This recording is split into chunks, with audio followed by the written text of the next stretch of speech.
ഇന്നൊരു അവധി ദിവസം എന്നാൽ പിന്നെ ചെറുധാന്യമായ വെള്ളക്കെട്ടും വരൾച്ചയും ഒരുപോലെ തരണം ചെയ്ത് നമ്മെ തേടിയെത്തുന്ന പുല്ലരി, ചാമ, ലിറ്റിൽ മില്ലറ്റ് എന്നൊക്കെ വിളിക്കുന്ന മഗ്നീഷ്യം, ഫോസ്ഫറസ്, നിയാസിൻ എന്നിവ അടങ്ങിയ തൈറോയ്ഡ് ഗ്രന്ഥിയുടെ ആരോഗ്യത്തിന് കട്ടയ്ക്ക് കൂടെ നിൽക്കുന്ന എന്നെപ്പോലെ 50 വയസ്സിന് മേലെ നിൽക്കുന്നവർക്കും ചെറുപ്പക്കാർക്കും ഹോർമോൺ ബാലൻസ് നിലനിർത്തുന്ന മെറ്റബോളിസം നിയന്ത്രിക്കുന്ന ഈ കുഞ്ഞനരിയെ കൂട്ടിന് കൂട്ടിയാലോ?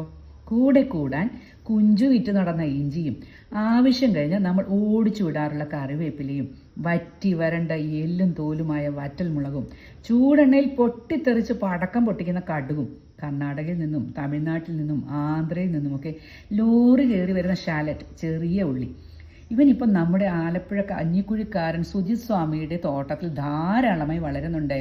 പിന്നെ നമ്മുടെ തേങ്ങയും അങ്ങനെ വെള്ളമൊഴിച്ച് തിളയ്ക്കുമ്പോൾ ചാമ ചേർത്ത ഉപ്പ് ചേർത്ത ഉപ്പുമാ റെഡി. ചാമയെ കാണുമ്പോൾ എപ്പോഴും ഒരു ചോദ്യം ബാക്കി. എൻ്റെ ചിറ്റയുടെ പുന്നാരമോൾ വീണ എന്തിനാണ് എൻ്റെ അച്ഛനെ മാമൻ എന്ന് വിളിക്കുന്നതിന് പകരം ചാമ എന്ന് വിളിച്ചേ? ഉത്തരമില്ലാത്ത ചോദ്യം.